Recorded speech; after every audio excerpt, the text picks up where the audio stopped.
This segment of the Alice Stewart Show is brought to you by Aero Plumbing. For all your household or business plumbing needs, call Aero Plumbing at 1-866-PLUMBER or schedule an appointment online at aeroplumbing.net. And we are back, 7:35, 25 minutes before 8 o'clock on this Monday. Just a few days left in 2014 as many folks look ahead to 2015. It's going to be an exciting year. So many new opportunities for so many folks. It will be a fantastic year. And hope you've outlined your New Year's resolutions, what you plan to accomplish in the year ahead. It will certainly be a new day in the world of politics here in Arkansas with Republican leadership all down the constitutional offices and in the state legislature. And in Washington, a historic day in November with all of our members of our congressional delegation, Republicans, and our senators, both of them Republican, Senator John Bozeman and our Senator-elect Congressman Tom Cotton. I talk with many of them and get their thoughts on the year ahead. And here are some thoughts and perspective from our soon-to-be Senator, Congressman Tom Cotton. Congressman Tom Cotton, Senator-elect Tom Cotton. Senator-elect, good morning. Hey, Alice, good morning. It's great to be on with you, and Merry Christmas and Happy New Year to all your listeners. Same to you. Thank you so much. We appreciate you. And with this time, of course, you have been serving as a congressman throughout all of this, certainly the election and gearing up. What have you been doing in order to make the transition to go from being a member of Congress to Senate in terms of getting the lay of the land and the different rules and procedures and new office there in Washington? Well, November and December certainly were busy months. Obviously, my first responsibility was to continue to perform my job for the people of South and West Arkansas as their congressman.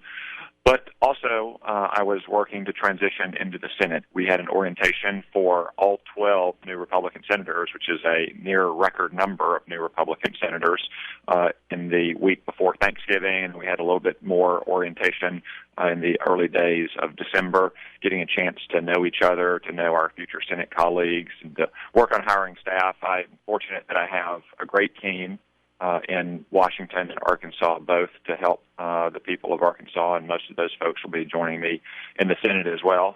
So we're looking forward to hitting the ground running here in a few days. And what do you see as the main difference? Is it obviously there's more prestige there in the Senate, but is there more sense of responsibility? Is it what do you see already as the main difference? Well, the Senate is a unique institution for a state like Arkansas. You know, we're a small and rural state. States like California, Texas, Florida, New York can often speak with a much louder voice than Arkansas does, whether it's in an institution like the House of Representatives or when it comes to electing a president. But in the Senate, every state gets an equal number of senators, 2 senators. So this is the one institution in our government where we can stand up for the people of Arkansas on equal footing with states like California or New York. So I'm looking forward to being a strong advocate for the people of Arkansas to help get Arkansas and America moving and working again and keep America safe. And that's so critical. And that's an important distinction, is that the Arkansas has 2 senators, and that carries just as much weight as those from the much larger, much more populated states as well. I want to ask you, committee assignments are so critical, and we've heard all of the Arkansas congressional delegation that got their committee assignments early, given that just the way it works is a little delayed on the Senate side, given the Louisiana election. But your thoughts on committee assignments and what the key balance that you wanted to strike with your committees? Yeah, Alice, the congressmen from Arkansas received their committee assignments last month, I believe, certainly in early December at the latest, which is just another example of how the Senate moves at a somewhat deliberate pace on all matters, not just on legislation as compared to the House. We did have a runoff election in Louisiana for the Senate race there. We're happy that Bill Cassidy won to give us a 54th Republican senator, but that also meant that we faced some delays in the committee assignment and selection process. In the House of Representatives, I've had a balance between foreign policy and domestic policy. I was on the Financial Services Committee to look out for Arkansas's rural hometown banks and credit unions and other financial institutions that provide so much of the lifeblood for our small communities. I was also on the Foreign Affairs Committee to try to make sure that America is once again strong and confident in the world. Whatever my committee assignments in the Senate, I hope to be able to keep that balance, to have domestic and economic focus committees that'll let me prioritize getting our country back to work, and some foreign policy-focused committees that will let me focus on keeping America safe. My guest, Congressman Senator-elect Tom Cotton, and I noticed how you used the word Senate moves at a deliberate pace. Some say slow, but I like your word deliberate. That works. I want to ask you about some of the big issues that you will be working on at the Senate's deliberate pace come January. One, clearly, Congressman, is immigration, with the president's executive action on immigration, and that has moved that issue to the forefront. Your thoughts on what you plan to do, weighing in on that, and how you see that playing out? I view the immigration issue as both a constitutional matter, but also an economic matter. On the economic front, the president lost the election last month in no small measure because people weren't getting raises at work, their wages were down, and too many people were out of work. Right. Yet the first thing he did after the election was to make it easier for 5 million illegal immigrants to get jobs, not making it easier for hardworking Arkansans to get jobs. So that's why I'm strongly opposed to his plan, not just to give amnesty to 5 million illegal immigrants, but also give them work permits and Social Security numbers and photo IDs. Second, the Congress had explicitly refused to adopt this policy, yet the president went forward without congressional action, which I think creates a crisis for the separation of powers in our Constitution, which has been the guarantor of our liberty and also the tool to promote wise and just government for over 200 years.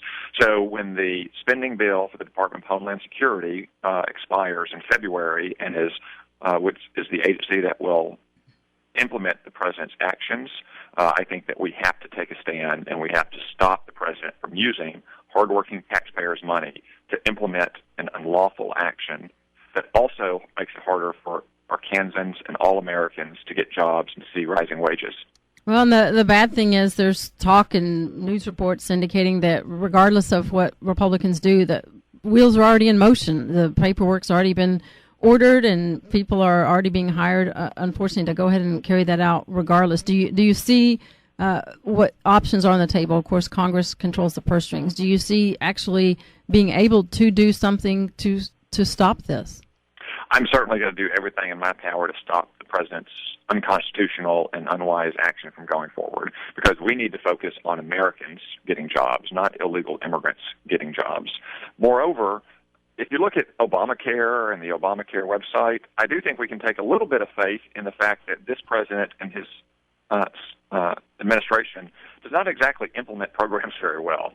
That's one reason why we put the Homeland Security spending measure on a shorter timeline than the rest of the government, so we could revisit this issue in the new year when there's still time to take action to stop the president's unlawful and unwise amnesty decree. And one last question. This is one of the bigger items and an important topic, and you talk about Obamacare and the rollout of Obamacare. We've seen Schumer and Harry Reid being critical of Obamacare and the rollout of Obamacare.